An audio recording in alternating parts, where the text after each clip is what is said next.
Welcome to the Gardening Playlist. Many people think gardening is simply a hobby, but throughout Scripture, working the land was a normal part of life for Yah's people.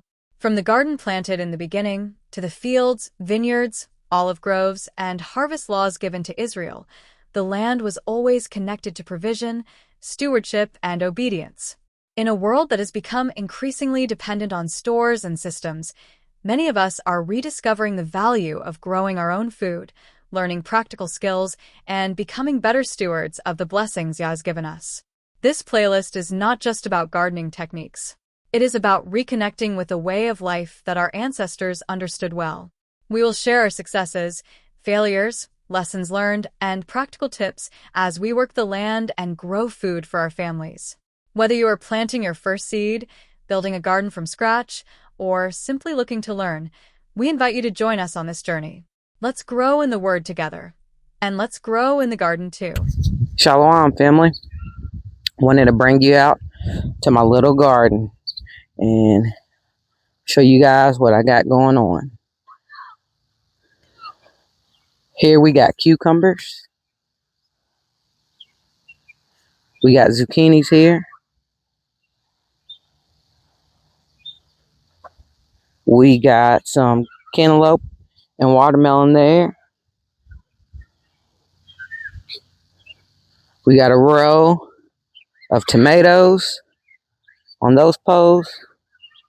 That little row back there in the back is green beans.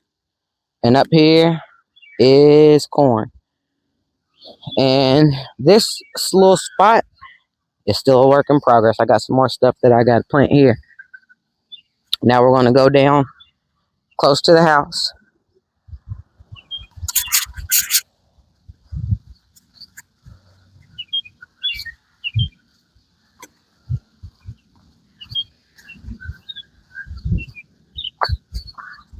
Here we got acorn squash. No. They're not acorn squash. These are butternut squash.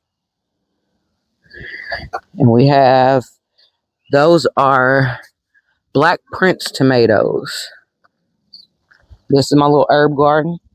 As you see, there's some empty slots. Still a work in progress. We got oregano, rosemary, peppermint. And in a later video, I'll be telling you what I'll be doing with those. There's another, those are cherry tomatoes. Another acorn squash. And first, I'm going to show you all my vegetables and herbs. Don't mind this flower bed here. It's still a work in progress. We have lavender there. And we have, what is it? Lemon something. Here we have, I just watered them. That's why they're bent over like this. Here we have jalapenos. And there's another, that's a beefsteak tomato. And we have another, I forgot. I started this one as a seed and I forgot what kind of tomato plant this is. And in this little pot up here, we have one little measly sweet green, yellow, red pepper. And then I'll start to show you and give you a little testimony of mine. This flower bed out here, I'm waiting for my spring plants, the little, you see the, let me put my foot here, this little foliage here to die off before I pull it up so that they do good in next spring. But this little space here, as you see, I have some plants hanging out here. These are the plants that came in from outside.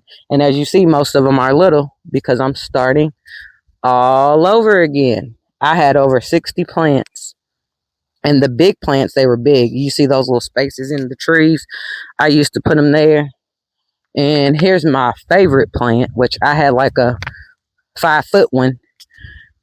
But at story time, I'll tell you what happened. This is a birds of paradise, and this is my favorite plant. Anybody that lives in the coastal area knows what a birds of paradise is, and that's my favorite plant. But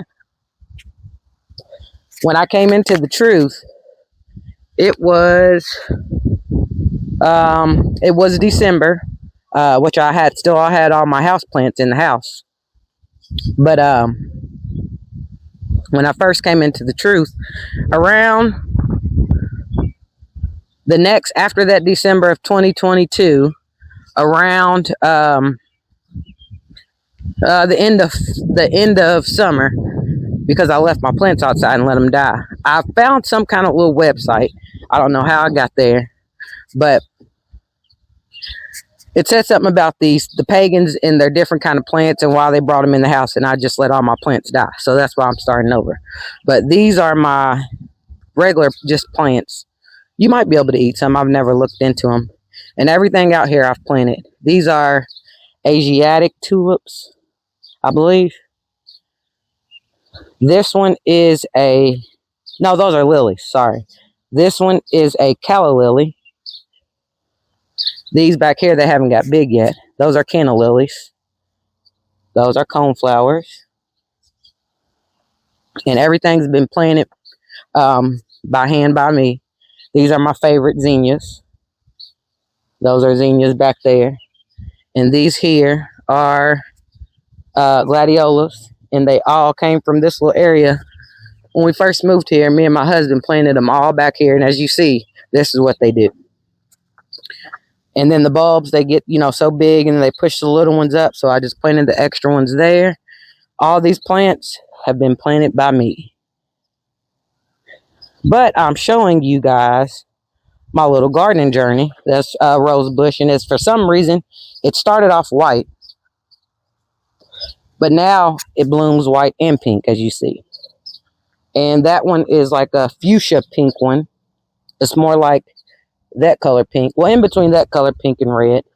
And this one is a coral one. And this one was huge. And I didn't prune it, so that's why it's still little now. But as Israelites, this is our identity. Gardening. Exactly why they went and got us and then brought us and put us in the field. Because we knew how to use our hands. We knew how to work the land. As my grandma would say, we had a green thumb. It's not really a green thumb. It's called education.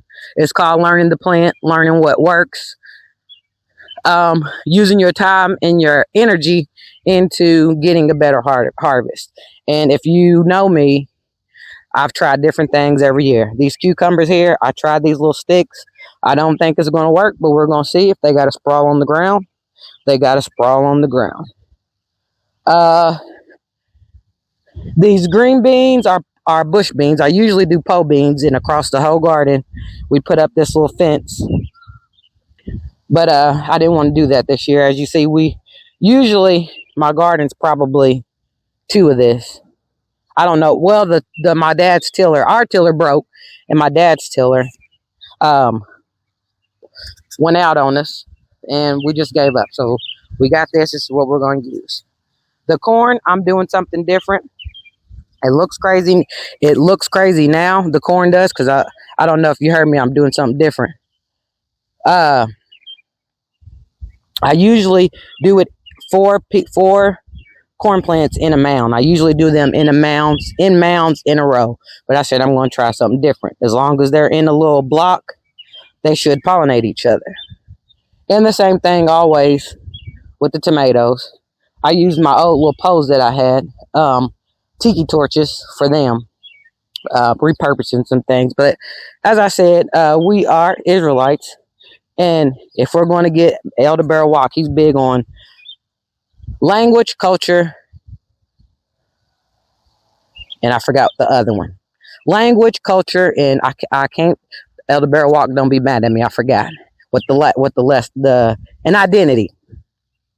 This is our identity. This is our culture, gardening, and it's really not that hard. It's just simple Google searches and see what works. Watering. I know people that live in Texas, it gets hot, but y'all used to the heat. Florida, it gets hot, but y'all used to the heat. Y'all grew up there. So I just wanted to show you this, and I decided on my page I'm going to do a little journey, my little gardening journey, and we're going to see how things turn out. These little butternut squash, they say they get 18 feet, and as you see, I don't have 18 feet, and I got 4 plants, 2 in each row, but we're going to see. We're going to have to make it work somehow. We might have to sprawl them up all over this stuff, hang them up there some kind of how. We're going to make it work. But rosemary here, I use a lot of this. And essential oils, this, I usually have the essential oils, but this is not enough to make essential oils. And you see these little green things right there, the long green pieces. I took some of my garlic that started to sprout and I put that in there. But rosemary is good for your skin, your hair. It repels mosquitoes. And last Sunday, we had a graduation party for my daughter. And I usually take the oil. I buy organic sweet almond oil from Amazon. And I put vitamin E oil in it and rosemary oil in it. And I didn't get a mosquito bite. I haven't got a mosquito bite yet. But oregano is a good, like an antifungal. Off the top of my head, I can't tell you anything. Antifungal. It's a strong antibiotic. You put it in oil and you take it, and it's really, really good. Peppermint. My husband wanted that, so we got that at the store. I'm gonna try to find something to use it for. Because I like to make, I make elderberry syrup, and I like to make homemade remedies, because that elderberry syrup, you got a cold, you won't be sick for a week. You'll be sick for a couple of days. That elderberry syrup knocks them colds out. It really does work. My sister will testify for me, because I always have some in the freezer. I make a big batch and I freeze the jars. So this is my little gardening trip. I just got finished watering and fertilizing, and I'll go over some of the stuff that I use, give you some of the information that I have. But as you see, I love plants. All right, and with this, family, I'm going to say shalom, not shalom.